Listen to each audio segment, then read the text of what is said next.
વડોદરાના ફતેગંજ વિસ્તારમાં છેલ્લા કેટલાક દિવસથી પડેલા 36 ઇંચની પાણીની ફીડર લાઇનમાં લીકેજના રિપેરિંગ બાદ બીજું પણ એક સામાન્ય લીકેજ જોવા મળ્યું છે. તે પણ રિપેર કરી દેવાયું છે અને તમામ કામગીરી ગઈ મધરાત્રે પૂરી થઈ ચૂકી છે.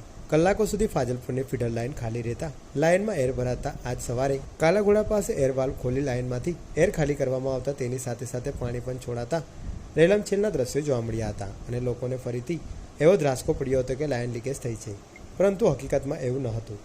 2-3 કલાક સુધી લાઇનમાંથી એર ખાલી કર્યા બાદ પાણી જુદા જુદા વિસ્તારોમાં ફોર્સથી પહોંચાડવાનું શરૂ થશે. ગઈકાલે રિપેરિંગ કર્યા બાદ મોડેથી ઓછા સમય માટે લો પ્રેશરથી પાણી અપાયું હતું, પરંતુ કામગીરી દરમિયાન લાઇનમાં માટી ભરાતા ઘણા વિસ્તારોમાં માટીવાળું ડોળું પાણીની ફરિયાદ જોવા મળી હતી. સામાન્ય રીતે પાણીની મોટી લાઇનમાં જ્યારે રિપેરિંગનું કામ કરવામાં આવે છે ત્યારે કલાકો સુધી લાઇન ખાલી રહેતા રિપેરિંગ બાદ પાણી ચાલુ કરવામાં આવે ત્યારે લાઇનમાં એરનો ભરાવો થતાં પાણી આગળ પસાર થઈ શકતું નથી, જેના માટે લાઇનમાંથી એર ખાલી કરવાની ટેકનિકલ કામગીરી કરવામાં આવે છે.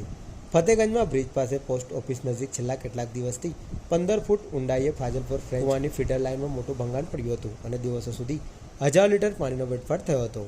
વર્ષો જૂની સડેલી લાઇનમાં લીકેજ રિપેરિંગ કરતા તંત્રને ખૂબ મુશ્કેલ પડી હતી. ગઈકાલે બપોરે લાઇનનું રિપેરિંગ કામ પૂર્ણ કર્યા બાદ ફરી લીકેજ જોવા મળતા તાબડતોબ રિપેરિંગ કામ કરવામાં આવ્યું હતું અને મોડી રાત સુધીમાં પૂર્ણ કર્યું હતું.